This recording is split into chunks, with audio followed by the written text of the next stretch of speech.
Hi, I'm retired NYPD Detective Vic Ferrari, and welcome to NYPD Through the Looking Glass podcast, where you'll get unique insight into the New York City Police Department. Before we get started, I encourage you to check out my Amazon author page, where you'll find my series of behind-the-scenes NYPD books. They're $10 paperback, $2.99 ebook download, including NYPD Law and Disorder. Today, we got a really special guest. Today's guest is a licensed funeral director and mortician who became an internet sensation after appearing on the Wired podcast. He's also the host of the upcoming Death and podcast. I'd like to welcome today's guest, Victor M Sweeney. Hey, thanks, Vic, for having me. I appreciate it. Victor, I can't even believe you got back to me after you blew up on the internet. And like I always say, any day above ground is a good day. I like that. I should kind of take that as my motto, but the truth is you kind of have to rely on death to make a living. So it's good. You have to have both. You have to have people below the ground too, because that feeds my children. Just reality thing. So it is. So the other night, 2 nights ago, I'm watching YouTube. I can't sleep. And I'm just buzzing around. And I guess the algorithms on YouTube, what you're watching, they start feeding you true. I watch a lot of true crime. Okay, so it starts there you feeding go. you, for whatever reason, your Wired interview popped up, and I'm watching it, and I go, this has got to be a joke. I go, this guy can tell a story. He's a funeral director. You weren't what I would think is a typical funeral director, and I said, this has got to be an actor fielding questions. And I go, no, wait a minute. This guy knows entirely too much. This guy is actually a mortician fielding questions on the internet. Yeah.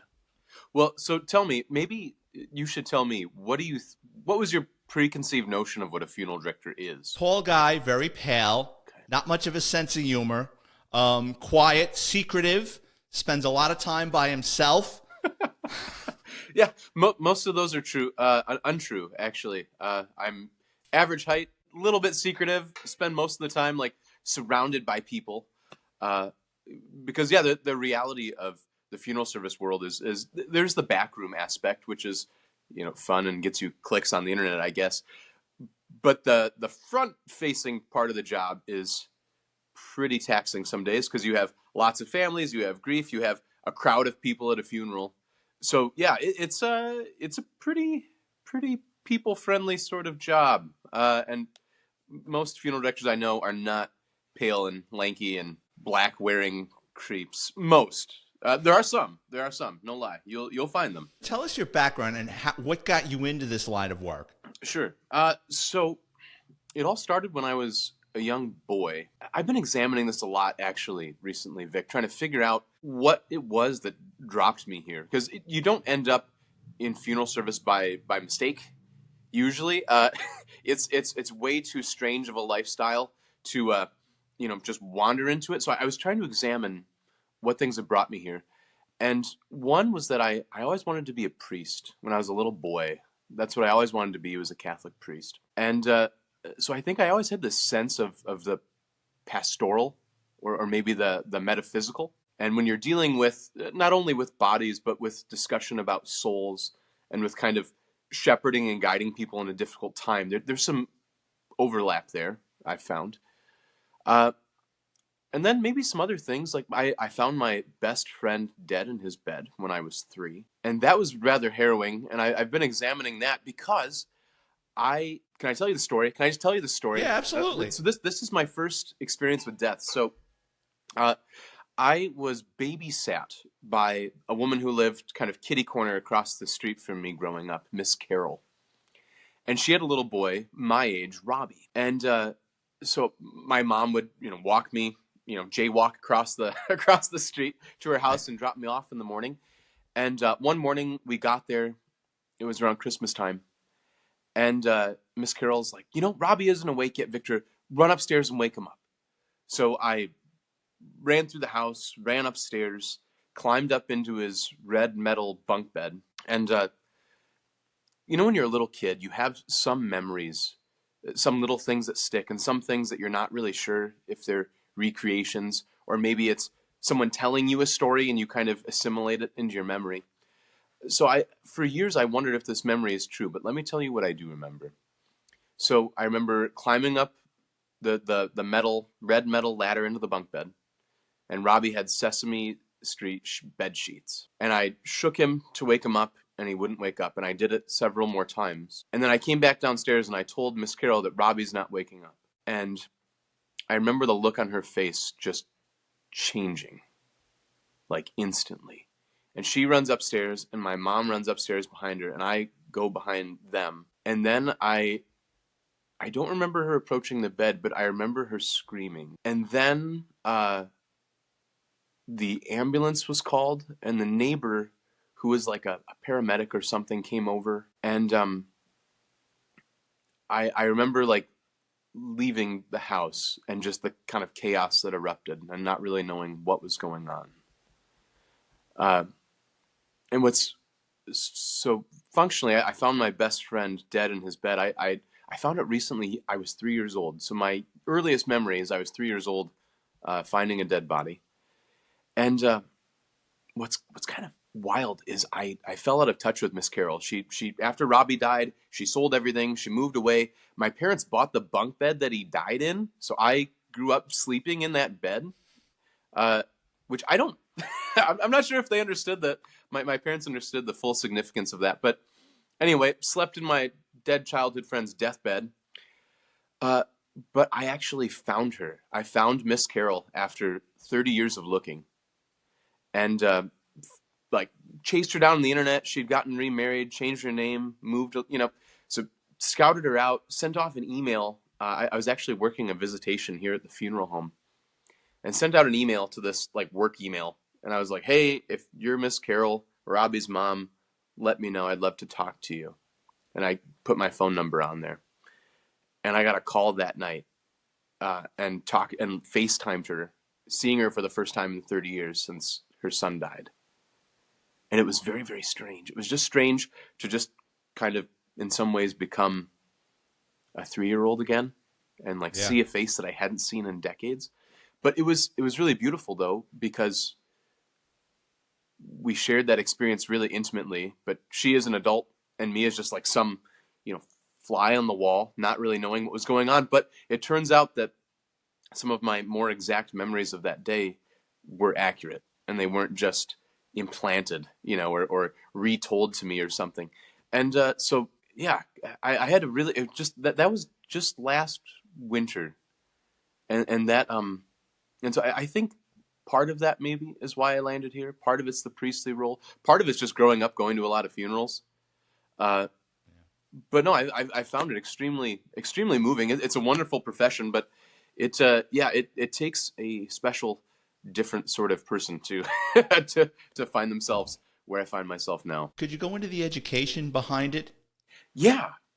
Okay. So every state has their own rules, and maybe is it like this in the peace officer world where every state kind of has their own requirements? I know how it goes on the NYPD angle as far as when someone dies and how the police handle it, but I have no idea on your side. Okay. How it works to become a mortician, a licensed mortician, or a licensed funeral director. Yeah, so every state has their own rules. So some states will require that you do an apprenticeship.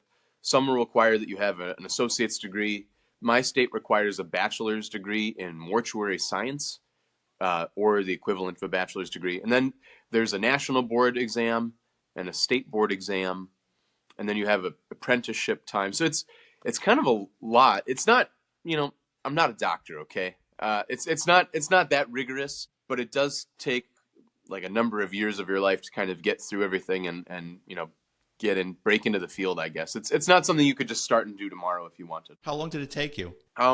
Well, I discerned that this was what I was going to do when I was 18, maybe 17. And then I was licensed by the time I was 22. Wow. So it took a while. Fully licensed by 22. And then along the way, there are things you can do as an apprentice or with some oversight. So that's good stuff. But it's, I've been licensed since 2013 and just haven't done anything else since, and honestly have no inclination to to branch out or do anything different. I like what I do. Well, you found your path. Yeah, something like that. I mean, the internet fame is unexpected. I'm sure. But it's fine, At the end of the day, I had somebody ask me, they're like, "Do you want to create more content?" And I do, right? I'm working on a podcast and doing some Be other careful. things. But I really, like, at the end of the day, my content creation really is only the 100 funerals I have in Northwest Minnesota. Like, that's primarily the goal. Because if you don't do the first things well, none of the subsequent things pan out, right? Like, if I didn't actually do this job, my Wired videos would have no content, right? Like, if you hadn't been on the NYPD, you would have nothing to say. Right. So it's you have to have the first things right, I think. So as a student, I'm guessing that did they take you to the local morgue to get you ready for that, and then participate in autopsies? Or? Yeah, so it's interesting. I didn't get to participate in any autopsies. I would have liked to, maybe. I've cleaned up a lot of them subsequently. But the nice thing was, at least where I was at, they had a cadaver lab, and actually I worked in the cadaver lab part-time while in school. So instead of, a lot of guys and ladies worked at funeral homes while they were in mortuary school, and I ended up getting a job in the cadaver lab, which was really interesting. It's wildly different from your workaday funeral home stuff, but so that's really where I cut my teeth, was in embalming lab, sure, but when you're working in the cadaver lab and you're preparing bodies to keep for 18 months, like, you learn an awful lot about how the anatomical system works, and you learn a lot about embalming, and then you're working with organs and cleaning up donors and washing out a trough of human fat after an autopsy. So you do some of the really disgusting stuff. So then your normal funeral home stuff isn't nearly as bad. I know I'm going to get ahead of myself, but what happens to that stuff? Does it just go down the drain, or is there like a hazmat container? It goes down the drain. It goes down the It drain. goes down the drain? Yeah. All the body fluids and everything? Yeah. I mean, so at the funeral home it does. So, like, if I'm draining out somebody's blood and swapping in embalming fluid, everything that exits out the venous system goes down the table and into what is essentially like a large urinal flush sink, right? Right. And then that just goes into the wastewater. And then at the cadaver lab, all the extra goo and stuff, that just gets washed out, man. What I find fascinating is, if I change my oil or flush the antifreeze on my car, it's supposed to go in a special container, and I'm supposed to take it someplace. Well, but no, I'm just saying. I mean, it is. I just find that interesting that there's not a hazmat. I agree. Well, so back in ye olden days, they would drain the blood and put it in jars and then dispose of the jars. But how much difference is there between blood that's evacuated out of the body and, like, fecal material when you go to the bathroom? Like, probably not. I guess substantial. And I learned, it's one of those things you don't think about it, and then when you think about it, you wish you didn't think about it. If that makes any sense. Yeah, like my tap water here is somebody's blood. But it's like Dune. You're just like recycling everything. I'm bottled water, baby. Yeah, but that comes from the tap somewhere. That's. You're right. Yeah. You know what? There's no way around it. Can I tell you something interesting that I learned? I was recently talking with. This is the benefit of having some celebrity, is you end up talking with people, and I talked with the nation's, or at least one of the nation's, leading experts on formaldehyde. Let me tell you about formaldehyde. This is interesting. So, formaldehyde is one of the big boogeymen in funeral service, because what do they say, right? You embalm a body, then the formaldehyde leaks out into the groundwater, and you're poisoning everyone, right? So it turns out that formaldehyde it's an enzyme inhibitor. So, like, if you walked into a crime scene, right, and there's a dead body there, they're breaking down because the enzymes in your body are locking with the proteins and then dissolving them, right? So you have enzyme and your protein, and they lock and then they dissolve, right? So what happens with formaldehyde is you have a protein and you have an enzyme, and then what it does is it disfigures the protein. So then your enzymes don't recognize it and don't break it down. So that's why when you prepare a body with formaldehyde, it doesn't decompose. It will eventually over time, but it doesn't decompose as quickly. But so what's interesting is formaldehyde naturally latches on to proteins, but then when the formaldehyde disfigures this protein, it dissolves. So there's no there are no like inorganic, nasty, poisonous components to this formaldehyde, because once it disfigures the protein, which is its job, it just disintegrates.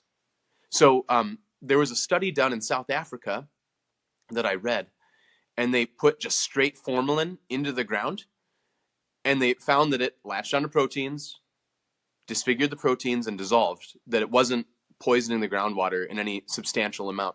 So that's been interesting for me, because I had wondered all these years, right, as formaldehyde and blood, right, are making their way down the drain, is that formaldehyde getting into the groundwater? It's linking up with the blood, it's disfiguring it and dissolving. So the good news is I'm not poisoning the earth as bad as I thought, but my carbon footprint is still not great. Such is life. Did you know that formaldehyde is used to make angel dust? Is it? Yeah. So really? What they do is they take marijuana and they spray it with formaldehyde. Yeah. And that's PCP. And then basically you smoke it and then don't know who you are, and you think your body temperature rises, and people take their clothes off and run into traffic. That is probably one of the most volatile drugs I've ever had to deal with. Thank God in New York it wasn't that big. I know it's big in Washington, D.C. There were 2 dust spots that I knew of in New York. When I was in narcotics, there was one up in Harlem, and then there was another one on Daly Avenue in the Bronx. And when I worked in narcotics, our undercovers every now and then would go to the dust spot. And when they would buy a bag of weed with that stuff on it, you could smell it through the bag. I believe that.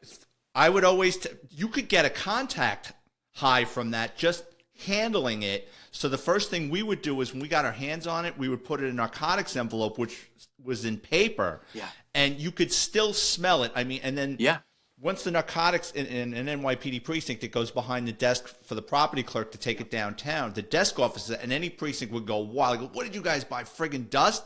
Because it was just you didn't want to handle it, and the smell was awful. And it's got 2 different smells. It's got the smell before it's burned, and there's another unmistakable smell where you can just tell. I can tell if I've been past someone or someone smoking it. I know immediately. I was in San Francisco a couple of years ago, and I smelled it, and I said, we got to get out of here. We were in like a Walgreens, and I could smell dust, and I go, it's time to go. They go, why? I go, someone is, and as we're leaving, you hear a woman screaming, and someone's breaking a bottle. So yeah, that's very bad stuff. Yeah, it's. There was a guy that I worked with a long time ago who said he used to dip his cigarettes in formaldehyde.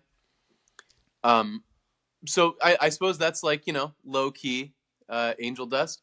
But let me tell you the opposite story.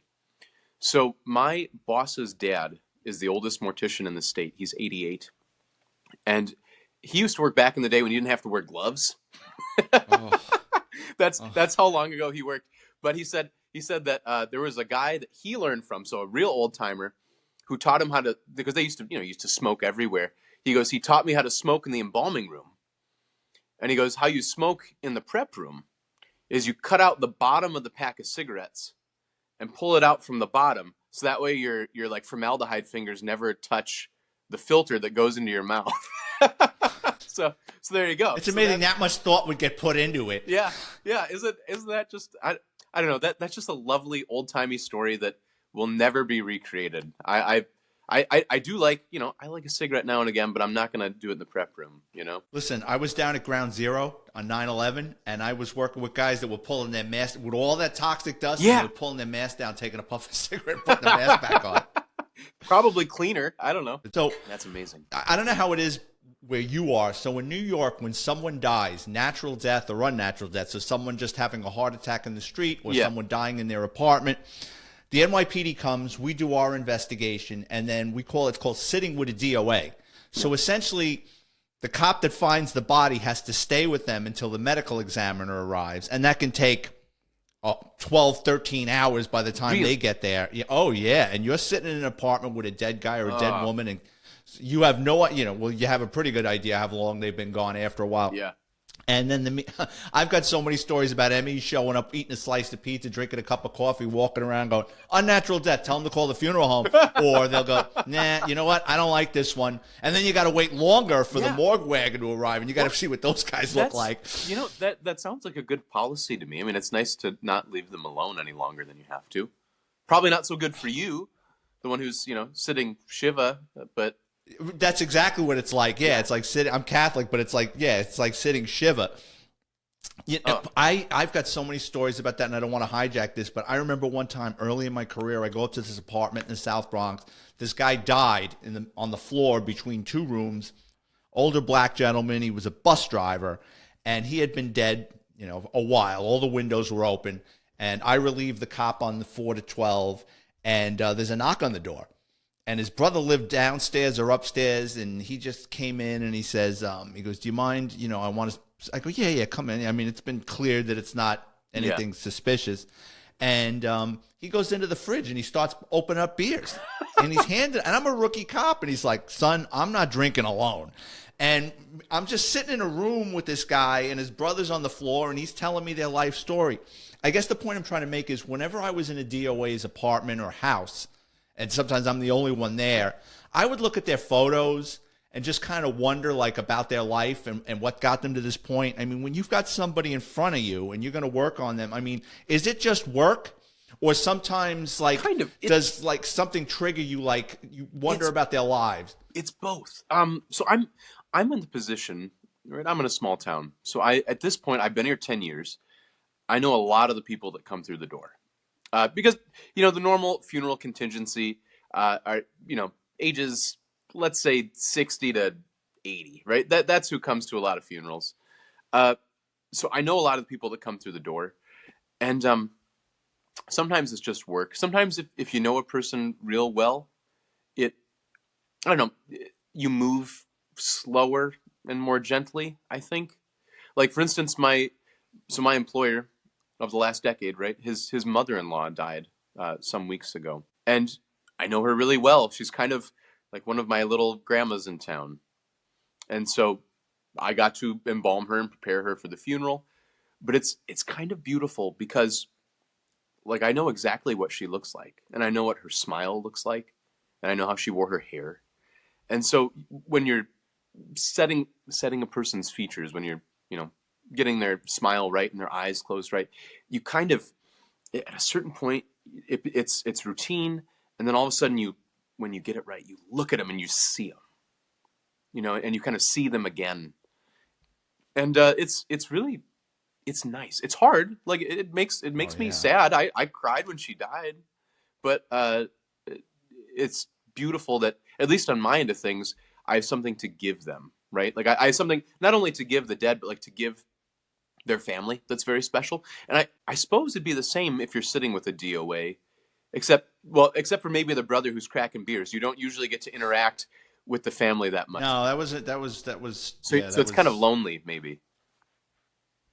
My job is not lonely at all. Really? I would have thought, you're in the room with that person.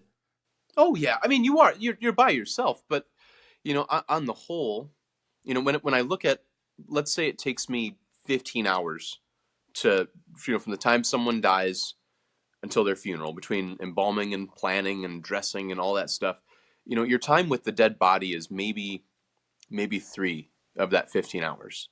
And so a lot of... Is that how long it takes to get a body ready? Yeah, something like that, between embalming and dressing and cosmetics, if they need a little makeup, or if someone's really injured, then it's longer. But your time with the body is less than half of the whole time it takes to plan and execute a funeral. So I would say most of my time I'm with, other people. I'm with families. I'm, in the middle of a funeral crowd. So it's not that lonely. It's not too bad. You brought up a term, and I heard you talk about this on Wired, called setting the features. Yeah. So I'm guessing most people will provide you a photo of what their loved one looked like alive, and then you try to get it as close as possible. Yeah, that'd be customary. See, up here, when you know a person, you don't always need it, and sometimes you don't get one. I've had it where I've prepared people I've never met, have no idea what they look like, but then maybe at the deathbed at the nursing home, they're let's say you have a little old lady who's died, and you start getting her ready, and you realize that she looks exactly like her daughter who you met at the nursing home. And you're like, oh, I'll just make her look like her daughter, which is which is kind of weird and maybe a little unnerving, but it works. So it's nice to have a picture though, because sometimes, like I had a friend whose grandma I was embalming, and she was from out of state. She just kind of ended up here and died up here, and she'd lost a lot of weight over. She'd gotten sick. She'd lost a lot of weight. So I was like, hey, send me pictures of your grandma. Like I need to know what she looks like so I can get her, right. And then, you take your time. You're like, damn, she looks just like the picture. And then the family comes and they're like, it doesn't look like her. So that's, you don't always get it right. I think maybe sometimes when you set the features, and even if you do a stellar job, the family's just so in shock, or maybe they just don't want to see it, that like whatever you would do, they're going to say it doesn't look like her. But it also might be true because, she's not smiling and she's not micro twitching and she's not moving, and those are also part of what makes a person them. The way your mouth moves tells a person a lot about you. And when it's lying still, you can kind of be at a loss, I think. Could you explain that? Because I was watching you explaining someone that smiles more in life. Oh, yeah. Yeah, that's a real thing. I don't know. Maybe other morticians talk about this. This is just something at least I see a lot. That if let's say you have a frowner, someone who's just always frowning, doesn't matter what you do, doesn't matter how much little cotton things you put under their orbicularis oris, this is like the little smile part, doesn't matter what you do or how you position their mouth, like they will grimace. I don't know what that is. I think it's just like the structure of the cheeks take on after frowning for 40 years. But it's a strange thing, and I don't know how to explain it, because they'll be like I remember embalming I had a gentleman who shot himself, and so I fixed the hole in the top of his head and reconstructed all the broken cranial bones and make-upped over his eyes. So when you probably have seen this, when you have a gunshot, the eyes get real black. Make-upped over that. And then when I set his features, his mouth just pulled into like the perfect shit-eaten grin. And it's like, that's the expression this guy had most of the time. And like all his pictures looked exactly like that. Yeah, but his last day was like tragic and awful. And yet somehow, like, his mouth just pulled into exactly the position that it usually assumed. So, I do not know how to explain that, Vic, other than the fact that it's real. There's a lot of that with police stories where people go, come on. It's like, I don't know how to explain it, but that's just the way it is. Yeah, it's one of those things that I think in any profession, especially one that deals with, like, the deeper parts of humanity, police work or mortuary work, or name 10,000 others. But if you're dealing with people, I think there is something that is kind of like metaphysical and immeasurable, and it's real. We just don't know how to measure it, right? Like people's faces assuming their natural position, like we can't study that, but it's true, And I'm sure you have examples of things that have happened where, like, how do you put a number on that except to say that it happens? I know exactly what you're talking about, and there's a lot of that with police work. Yeah. So there's a term you brought up which I found fascinating on that Wired. Can you explain what a funeral crasher is? Oh, yeah. So that is someone who loves free lunch. That's that's what a funeral crasher is. It's not like you've seen Wedding Crashers. Have you seen that movie? Yeah. Okay, so those funeral crashers, I think Will Ferrell plays one where he's like trying to get chicks. I've never seen that, but I have seen a lot of funeral crashers who just show up to enjoy the meal, or like sometimes, and maybe you saw this growing up or something, but people will go to a funeral mass, like in the Catholic Church, so they can just like go to mass, but that's a thing. I don't know if it's necessarily bad. Well, I was going to ask you, as a funeral, have you ever seen it gone sideways where someone figured out, like, who the hell is this guy? I was that guy one time. Let me. What? So when I was in mortuary school, we had an assignment where we had to attend a certain number of funerals, right? Just like pick a funeral in the city and go, right? And so I went with a friend of mine, and we're like, we're gonna go to this gal. She has like a very, very differently spelled name, and we're like, she's got to be, from some other culture, right? Not white bread Caucasian. Like, we're gonna go and just see what this is about, right? She's probably like Laotian or something. Let's go see what we've got. And we get there, and it turns out that her last name was not like East Asian. It was Finnish, because like Finns have very weird last names. And so we show up, and we're like, okay, well, this is fine. And then it turns out, like, we got there early to kind of scope the place out. And then it turns out there were only like 20 people there. It was like this little old Finnish woman. Oh. And so there's like her immediate family and like one of my classmates and I. And we're just sitting in the back awkwardly because we have to be there. And so the family's like, where are you guys from? We're like, we're from the nursing home. That's a good answer. Yeah. We can't say like, yeah, we're from the local mortuary school. That doesn't give off the right vibe. So yeah, that's the trick. If you're a funeral crasher, if you're a young funeral crasher, if you wanted to blend in for your sweet ham bun lunch or scalloped potatoes or something, just say you're from the nursing home. Pro tip for you. Never heard that term before. Yeah. It just blew my mind. Yeah. Can you go a little into the stages of decomposition? Yeah. Gross. Yeah. Yeah. I mean, so that's the thing. You've seen them, surely. So you have pallor, and then you have liver mortis, where the blood settles on the back, and then you have when you get post-mortem staining. So that's when the capillaries where the blood is all settled kind of break apart. So then that staining is going to stay. It's going to stay purple.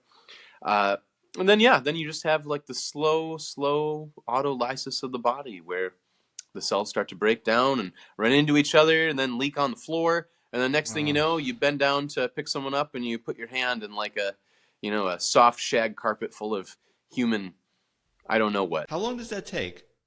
Well, I don't know.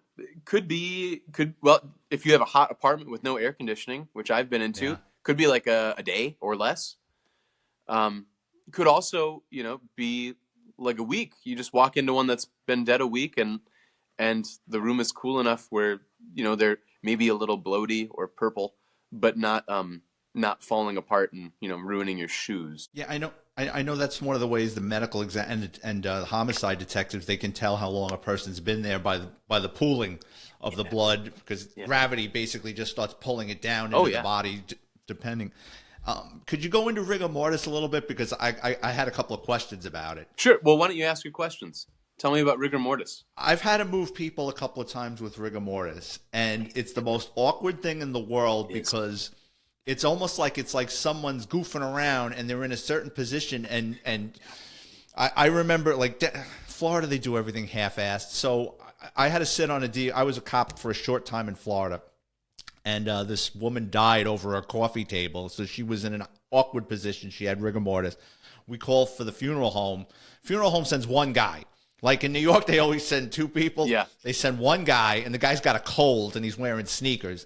And I'm just looking at this guy. Like, he's not even really dressed up to pick up a body. It was like, I thought it was like a Saturday Night Live skit. And he's like asking me, can I give him a hand? And, we're trying to get this woman into the body bag, and I'm being so gentle with her. And he just kind of just cranking her. You know how it is. You got to manipulate the body to get them into a. And she was snap, crackling, popping like a bowl of Rice Krispies. Yeah, it's like that. I felt awful. Like I had a gal some years ago died while eating breakfast, and her face was like in her bowl of cereal. So like it was just straight out of a movie. But we get her out, and she'd been in the chair for she was at a dining chair for a day and a half, something like that. But so she was sitting, and at that point, in the apartment, there's not much you're gonna do to fix that. So we put her on the cot, and we just there are straps on a mortuary cot, right, like seatbelts. So we just cranked. One of us held him down, and the other one just cranked on that as tight as we could to get her mostly flat. But I mean, it looked like a woman sitting in a chair, like under the cot cover. Yeah. There's just nothing, and you can work that out. So the way you get rid of rigor mortis is to break rigor, because essentially what happens is your muscles have all this stored energy and then no way to release it. So then by like manipulating them manually, you can get them to kind of loosen up again. So I remember one time I had a gentleman pass away. He was an MMA fighter. And so this guy, he was like 7 feet tall, freaking huge, right? Huge arms, huge legs. He died suddenly and was autopsied, and then was in the morgue cooler for, I don't know, too long anyway. And we got him back in rigor mortis. And so his arms are off the table, and we've got to get him, over his belly, but they are just stiff. And so I'm like hanging on his arm to try to get it to move, but he's so dang muscly, like I can lift my feet and like hang on his arm.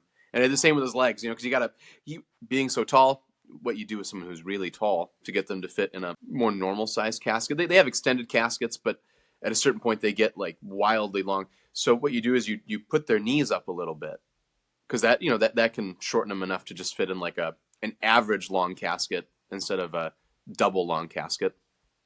And at any rate, so like to get his knees up, I've got his leg off the table and I'm hanging on his leg like a sloth, trying to just apply enough weight to get it to bend.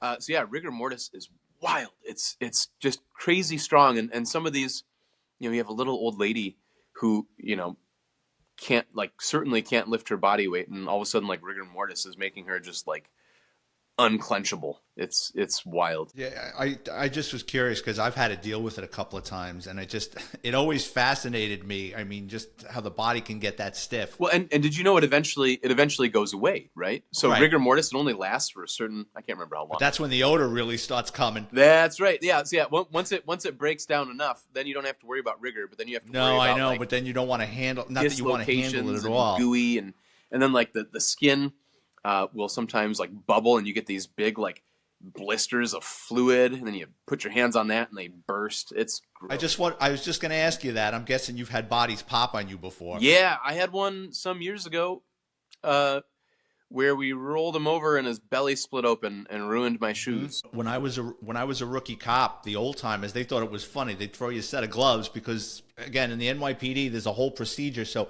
you've got to search a body. Oh, to sure. Make sure whatever valuables they have. Yep. Yeah, and the rookies do that.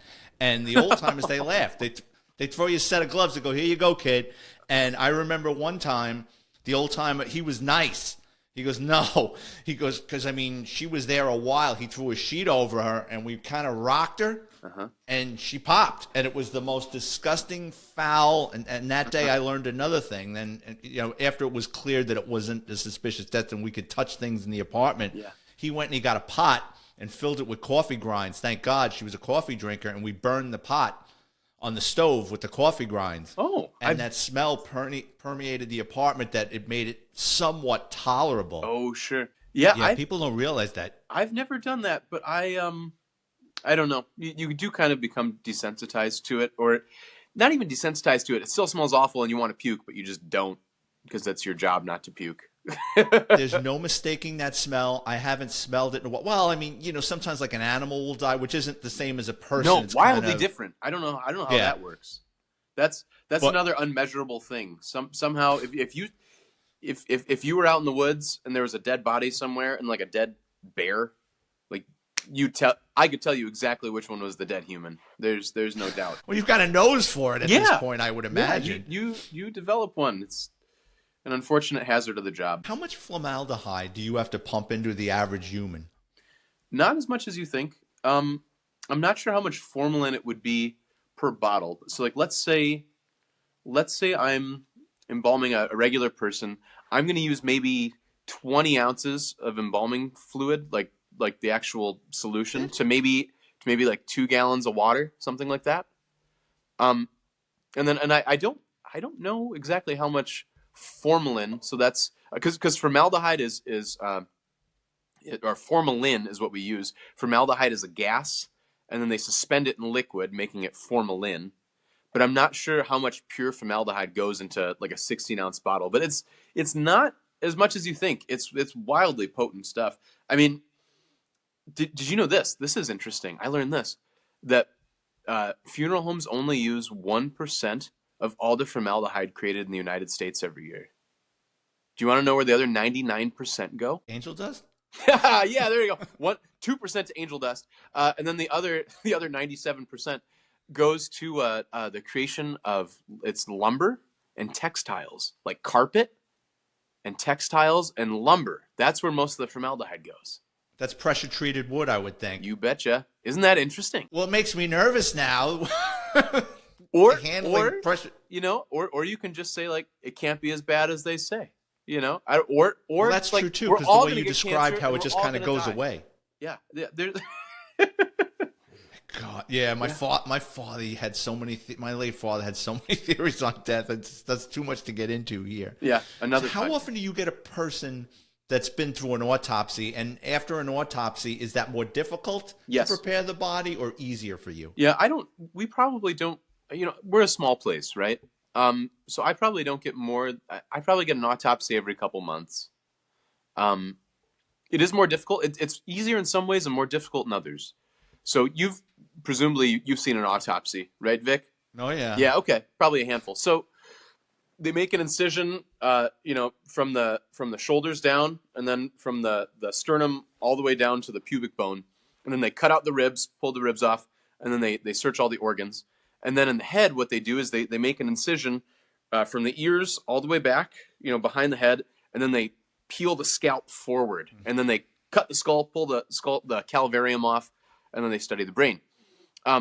So the venous system that you'd normally use to embalm is wrecked, right? Nothing is connected. But the nice thing is everything is open on the inside. So once you get over the kind of jarring fact of like seeing the inside torso of a body and all the ribs with like nothing there, your brachial arteries that go to your arms, those are available. Your femoral arteries, you can see those from the inside. The carotid arteries that go up your neck, those are also, you can see those. So like it's a little more work, but what's nice is you don't really have to like dig for arteries to embalm down because they're all right there in front of you. But then there's a lot of sewing because you have to sew up the back of the head and make sure that doesn't leak, and also it looks good. And then like for whatever reason, I swear like 50% of the people that are autopsied are bald. It's like bald men. So then like you got to cover up that incision and make sure that looks good. I don't know what that's about. That's one of those things, like you said, there's no explaining it. It's frustrating because you'd love it if they had a nice full head of hair, because then your incision gets covered up, no biggie. But yeah, they're just always inexplicably bald. Yeah, it stinks. You asked me if I'd seen an autopsy. I'm not going to go into the whole story because I've told it on this podcast before. But as in the police academy, they sent us to Bellevue.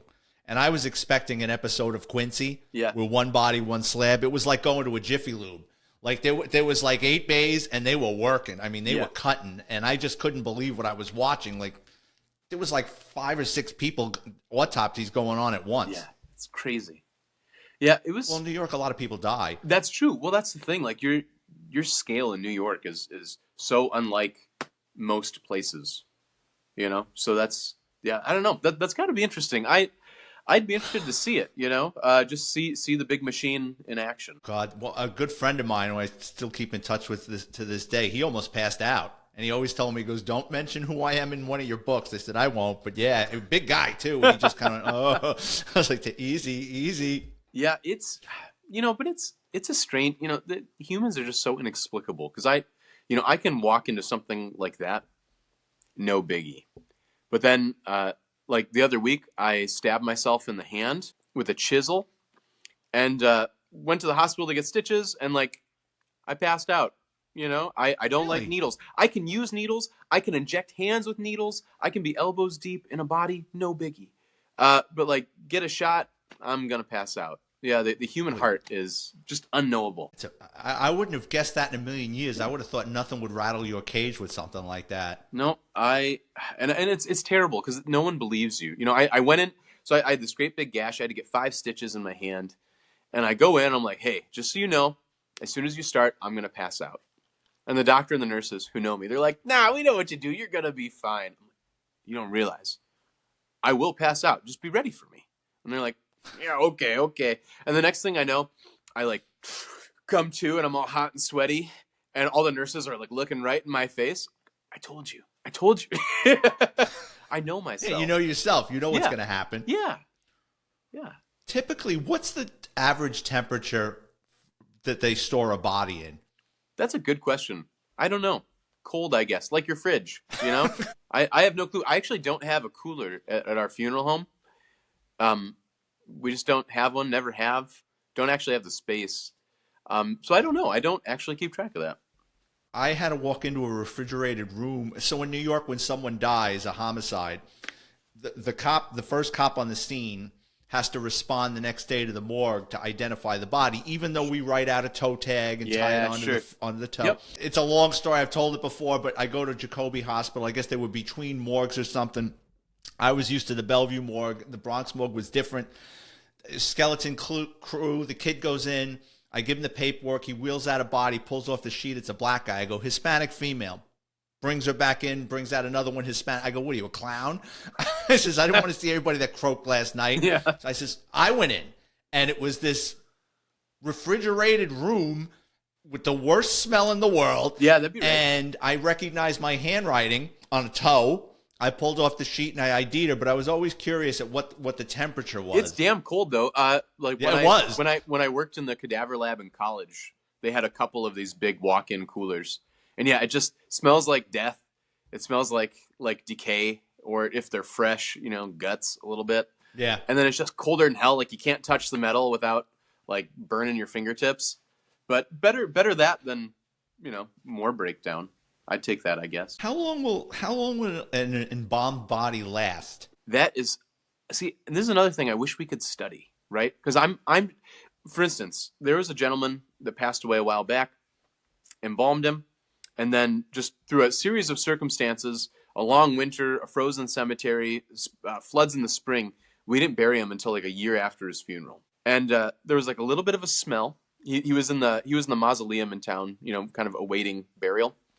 And so we pull him out of the mausoleum, we get him back to the funeral home, and my boss is like, well, we've got a bit of a smell. I was like, all right, we'll get the baking soda out, And so I crack open the casket and open him up, and he looks exactly like the day I put him in there. And mind you, he's sat through all hot summer in the mausoleum. He's probably frozen solid in the winter, and then de-thawed, and then, opened up again in the summer. Looks exactly like the day I put him in, except he's got a little mold on his fingernails because bacteria love to live under your nails. And the inside of his casket is like all mildewy, which is where the smell was coming from. So we just tore out the casket interior and disposed of that. But like he himself looked awesome. And that was a year of like hard conditions, right? That's not even like the stability of being underground. So I don't know how long they last. But you hear all the time, you hear anecdotes of disinterments and they open the casket and the person like looks unchanged. Right. So I don't know, but it really is, ground conditions and the disfiguring of proteins by formaldehyde is really an amazing thing. So I don't know. I wish I knew. I am endlessly curious about that, but I'm not going to go like grave robbing to find out. So. No. You brought up the perfect thing. I was watching Unsolved Mysteries on Netflix the other day, and there's one of the episodes is called the Severed Head Case. Okay. And this boy in the Midwest finds this woman's head in a field, and the cops come. They start their investigation, and then they're baffled because then they quickly realize through the medical examiner's office this head has been embalmed. Oh. So now where did it come from? Yeah. And they're going into the science behind it, and they open the eyes during the autopsy, and they find the eyes have been removed, and someone bought those cheap rubber balls that, you're in a pizzeria and you put a quarter in and you take the ball. They put the balls in, and then it baffled the cops because then the cops were trying to figure out.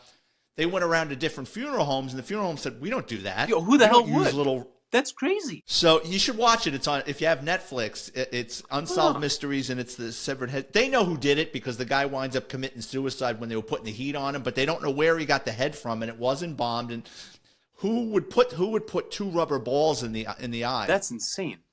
Yeah. I totally it was one of those things I figured I'd watch it for 15 minutes before I went to bed, and then I was up all night trying to figure out who did it. That's crazy. Huh. Yeah, I mean, you know, it just baffles me what lengths people will go to. You know, wow. With what lengths? The guy did it to frame a 15-year-old kid. Yeah. I don't want to blow it for people out there, but you should watch it. It's a fascinating story. I mean, Huh. you know everything else, but where that head came from. Yeah, man. You know, and that's the thing. Like, there's always this caution, right, in funeral service. Like, you have decorum, but then, like, you always want to know where a body is, and, you know, are they secure? Is the casket locked? Is the building locked? Is, you know, and Oh, yeah. I mean, and they always say, right, like, the locks keep the good people out. Like, I guess if someone really wanted to cause trouble, they would do it, clearly. But I don't know. It's something as a funeral director you're always thinking of is like, okay, I've got a body here. Are they secure? Because like you don't want that kind of nonsense happening. And I'm sure it's wildly rare, but yeah, like that is one of the things. And I'm going to think of that, Vic. Thank you. I'll be like, gosh, I hope nobody decapitates my my funeral. I'm sorry. Yeah, gosh, and puts rubber balls in their eyes. Good Lord. So where's the strangest place you heard someone had their ashes scattered? You know, okay, let me just back up. I don't really believe in scattering ashes. I'm not a big fan of it. But I did have a family come to me one time, and they're like, "Hey, Victor, our brother always joked he wanted his ashes made into fireworks." And they're like, "Can you do that?" And I'm like, "Actually, yes." So I knew a guy from high school whose dad owned, like, you know those like roadside fireworks stands that pop up every July? Oh, yeah. He owned one of those. And so I called him, and I made, you know, kind of followed the trail and got in touch with the fireworks guy, right? And he's like, "Yeah, I know this guy. He makes homemade rockets. He's kind of crazy." I'm like, he's just the one we're looking for. So I with the family's permission, mailed off a portion of cremated remains to this guy. The crazy guy makes this like it looks like a cartoon. It's like, you know, this big cylindrical thing with a red top. I mean, like an Acme level firework, you know. and so then I you know, whatever. A couple weeks later, I go pick up this crazy firework, and then this classmate's dad's like, "Hey, I'll sell you as many of last year's fireworks as you want." I'm like, "Great!" So we load up the trunk of my car with like last year's fireworks that I got for like, you know, I got a carload of fireworks for like $100. And so then I deliver them to the family. I deliver, you know, Donnie's rocket and all the fireworks. And then I called the local sheriff, and I was like, "Hey, listen, there's going to be a fireworks show." This is like August, you know. It's like, there's going to be a fireworks show east of town for a funeral. And the sheriff's like, "I think we're going to be looking west that day. No worries." That's cool. Yeah. So there's like, apparently they just had like a big barbecue and a massive fireworks show, and then capped it off with like blasting this guy's ashes in the field that then, you know, exploded all over the cornfield or whatever. So there you go. So that's the wildest one. That's the strangest request that I've had for cremated remains. I got a story for you. I met a girl that once worked at Walt Disney World's Haunted Mansion ride. Yeah.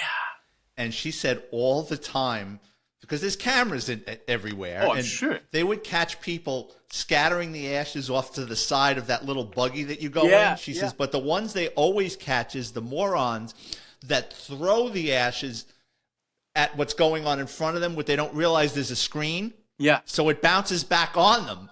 So if you're ever on that ride and you see someone covered in powder, Kind of like it's some the like morons some that don't know how to Splash scatter. Mountain.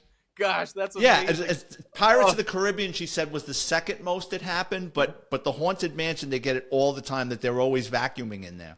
You know, and that's, I mean, if you were smart, you'd do it like The Great Escape. You know, you'd make like pockets in your pants, pull the latch, and put it out your pant leg. No, it's you do kind of. So I have this theory. Can I tell you this idea? Yeah, absolutely. I've had.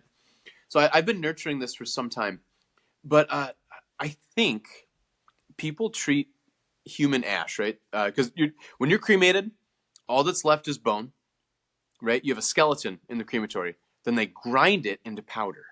Okay, so like when you're talking about ashes, you're talking about full-size human bones or the remains of that have been ground down and pulverized into dust, right? So you're the first thing you get from the oven being Wait, bone. that doesn't just go into dust? They got to grind it up? No, they got to grind it up because you've Oh. got like skull bones and teeth and femur heads and identifiable stuff, right? So I have this idea. If I delivered to you an urn full of dust, you'd be like, yeah, I'll scatter that, whatever, at the lake, in the field, at the haunted mansion, right? If I gave you a larger box full of all the bones but unpulverized, I have a feeling you'd treat them very differently. Like you wouldn't be like, I'm gonna go scatter identifiable portions of Mom's skull at the haunted mansion. Like you'd never think of it. And I don't know how to run it as a study. I'd want to. You just like surprise the family, be like, here's their remains, and then they're just all big, huge pieces. And I don't think anybody would scatter them. And I also don't think people would be as inclined to like keep them at home, because like there's something when it's identifiably human that just changes our perspective. So I don't know. I want to tease that out. I would love to like test that or examine that some more, and just see what people would do if handed a box of Mom's big old bone fragments. I got a story with that. My brother was the property clerk in a precinct, in an NYPD precinct, and this old woman died, and they found under her bed a cremated box of her husband's ashes, but he had died in the 60s. And my brother said when he shook the box, it sounded like there was game pieces to a game in there. Yeah, and sure. Not and he said exactly what you said. He goes, they probably didn't know what they were doing back then. He said, because it sounded like, he goes, I almost wanted to open the thing up. Yeah, it's that's always the question though. Like, what do you do? What do you do with an urn? Like, if you're not going to bury it or do something immediately, what do you do? Because like that lady, so if she died in let's say the 90s, that box sat under her bed for 30 years. Well, what the hell do you do with it now? You can't just throw it away. You know what they had to do? It's a story in one of my books. My brother didn't know what to do with it. Eventually, my brother used to work on Rikers Island, the prison. They have a work detail where they would send inmates on a ferry every couple of times a week out to the Potter's Field in New York, where there's over 1 million people buried. And my brother got somebody to sign off on it that they buried the guy's room, because the woman, nice.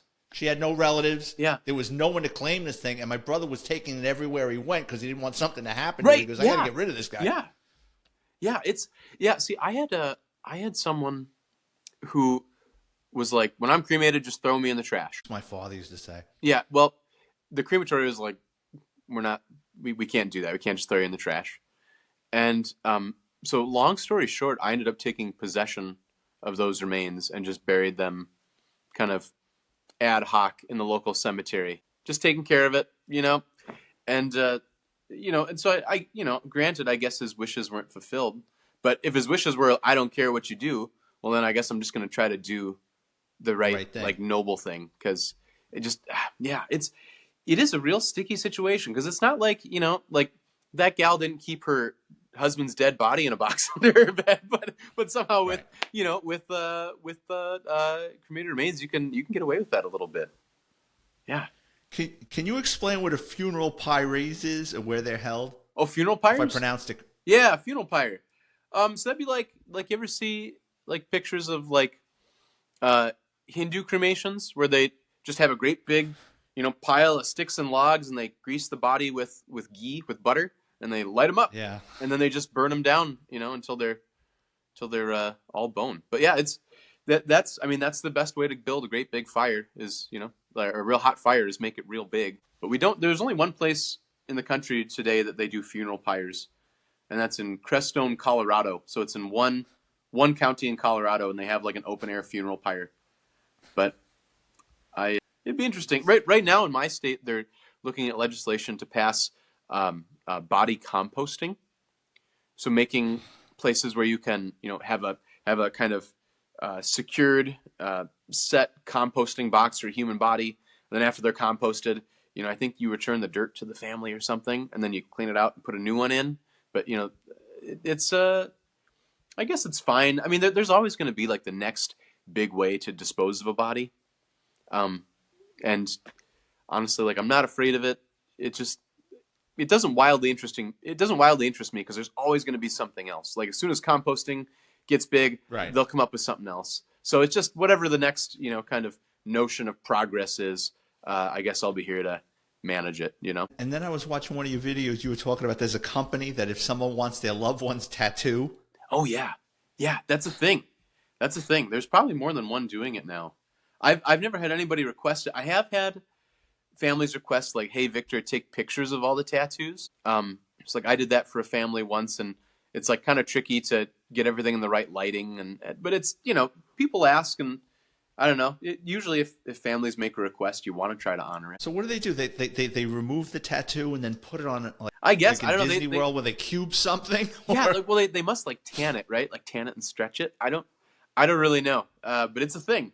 It's a real thing. In another video I watched, you mentioned that the body will expel oxygen when it's moved. Oh yeah, you've seen that, huh? Could you go into? Have you ever heard someone yawn or Yes, very groan? Yeah, the groan is a little unsettling because it's usually from like somebody you don't expect. Right. Like you I don't find like a little old guy or something. You roll them over and it's like, and they've never made that noise in their life. But it's the first time that's happened to me, I almost ran out of the room. It scared the living shit out of me. The old time I thought it was funny, but I thought he did it and it wasn't him. Yeah. It's like, well, is he alive? Like, yeah, I have heard there's always the old chestnut of people sitting up, and I've never seen that. Me neither, and I feel like I would have. At this point in my life, I've seen a lot, like thousands and thousands of dead bodies. Never once seen that happen. So maybe, but I don't believe it. I'll believe it when I see it. Yeah, I think it's one of those old wives' tales. Yeah, yeah. I mean, or unless maybe like the deceased I'm picking up don't have the ab definition to like rigor mortis them up. Maybe if I do more sit-ups, that can be me someday. I'll have like super chiseled abs, and then I'll die, and my rigor mortis will just pull me into a sitting position. I don't know. Goals. How would you say science behind what you do has changed since you got into this line of work? Like, have there been major advancements from when you started? Not really. I mean, it's interesting because funeral service started, like as we know it today, embalming kind of started as a Civil War practice to repatriate soldiers. I didn't know that. Yeah, and so back then they were embalming with arsenic, like Lincoln was embalmed with arsenic. And other like heavy metals, so it was real dangerous. But honestly, like since there really has not been a big change in practice, in decades, if not centuries. Like my boss's dad, outside of wearing gloves now, Oh my God. his process is not substantially different from mine. He started working in 56 or 7, so yeah, not a whole lot different. They used to use so before the embalming machine, before like the water pump, you had like gravity embalming. So you'd still access all the same arteries. Then you'd hold the bottle up and just let gravity do its thing. So that's different. But I mean, functionally, it's very much the same. Huh. Yeah. Yeah. Last question. Yeah. Last question I just want to ask you. After COVID, have you noticed an increase in blood clots on the bodies that you had to prepare? Thanks for asking that question. I have not. I've had so many people ask me that question because there are some videos of funeral directors who are like, right, hey, y'all, these are these reptilian blood clots are pulling out. And what I've noticed, and I might be wrong, what I've noticed is that all these videos are coming from funeral directors in the South. So like Florida, Alabama, Texas, Louisiana. I have not seen it talked about in the North so much, and I'm about as far north as you can go in the country. I'm 60 miles from Canada, so I'm very, very north. I have not seen anybody talking about it up here, and I will give you 2 reasons why I don't believe it. Okay. 1, I had a gentleman pass away during COVID. He got dizzy, fell down the stairs, and died. Okay. And he was one of those who would not get his COVID shot. And I'm kind of ambivalent about it. But anyway, wouldn't get his COVID shot. He was like very, very against it, right? So he dies in the hospital after hitting his head, tests positive for COVID. And, he doesn't. How does it go? He tests positive for COVID, but they don't attribute his death to COVID. They attribute it to the fall, right? Well, yeah. But then when I'm embalming him, he was an autopsy. When I'm embalming him, I am pulling clots out of this guy like you wouldn't believe. And the thing is, he's on blood thinners. So if a person's on blood thinners when they die, like it's smooth sailing, baby. Like no clots, no nothing. This guy's been on blood thinners, and yet I'm pulling out clots like you wouldn't believe. Okay? And so I ended up calling the medical examiner. I'm like, hey, look, I know you said it was an accident, but like, I think like if COVID's causing clots, like there's got to be something, because like I'm pulling clots out of this guy that like should not be there by all accounts. So that's one. The guy didn't have the COVID shot, massive clotting. Okay. And then I think my other thought on that is that in every nursing home in my state, COVID shots are mandatory, right? COVID's in all the boosters. And most of my deaths are coming from people in nursing homes. So you would think if these are prevalent, I should be seeing them in like most of the bodies I embalm, because everybody coming from the nursing home has had, 10,000 boosters and shots. And yet I'm not really seeing it. I'm seeing like more clots generally, even pre-COVID, because like people are living longer, diets aren't healthy, certain treatments are going to create more troubles with distribution.